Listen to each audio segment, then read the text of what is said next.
Estrategias para trabajar con niños con discapacidad visual. En este caso vamos a tomar en cuenta los contenidos de alimentación y nutrición, como también la de identificación de los diferentes textos literarios.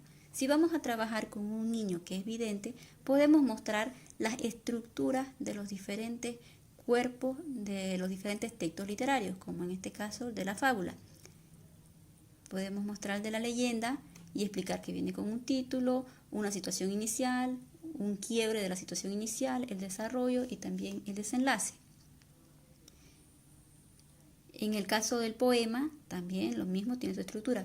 Pero cuando vamos a trabajar con niños que tienen discapacidad visual, podemos utilizar esta misma estructura, pero esta vez con materiales palpables, ya sean suaves, ya sean más duros, ya sean con textura áspera, diferentes tipos de materiales que va a depender de la particularidad de cada estudiante.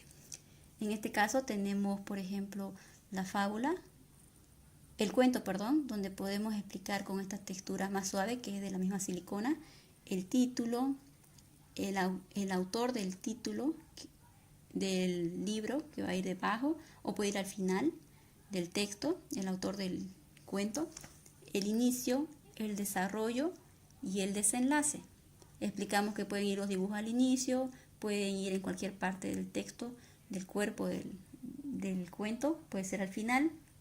En este caso tenemos la estructura de una fábula con un material más sólido que es fideo, donde podemos poner que primero es el título, después puede ser el nombre del autor, o al principio o al final, el inicio, el desarrollo, el final y después viene la moraleja. También explicamos que viene el dibujo, que puede ser al comienzo, puede ser en el centro o en cualquier parte del contenido, del cuerpo del texto, ¿no? También vamos a explicar el poema, la estructura del poema. En este caso explicamos con este material más suave. Aquí también tenemos una estructura de un cuento con un material un poquito más sólido, que sería lenteja, el título, el inicio, el desarrollo y el final. Aquí tenemos la estructura de una poesía o de un poema. Explicamos que primero comienza con un título, después que la primera fila va a ser un verso, la segunda fila otro verso, la tercera otro verso, y si hay un espacio, una separación grande entre ese verso y el otro verso, entonces se va a llamar ese conjunto estrofa. El siguiente verso, todo esto es una estrofa. Desde aquí comienza otro verso, es otra estrofa. Y por último, el nombre del autor del poema, que si no tiene nombre, entonces se va a escribir anónimo. Todo esto va a ser con braille, obviamente, pero para que memorice el estudiante no vidente, vamos a aprovechar su memoria, vamos a aprovechar también su audición que tiene más desarrollada para poder explicarle, y mientras vamos explicándole, vamos a ir haciéndole palpar.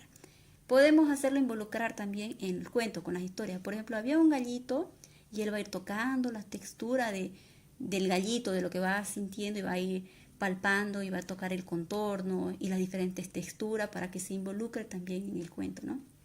Y este gallito tenía un amiguito, un conejito, ¿no? Y sigue tocando las texturas, diferentes texturas que tiene que tener. Por ejemplo, aquí tiene algodón, tiene lana para tocar otra textura que va a ser sus bigotes, el contorno, y así se va a ir involucrando también el estudiante en lo que es el cuento. Si vamos a tocar el tema de los alimentos, podemos mostrar el contorno de la fruta, por ejemplo, en este caso una pera. El niño va a ir tocando el contorno y va a poder ir distinguiendo y conociendo el contorno de la diferente fruta, que en este caso es una pera. Eso sería todo. Lo más importante para un niño es que sean diferentes texturas, suaves, blandas, duras. Va a depender de la particularidad de cada estudiante. Eso sería todo. Muchas gracias.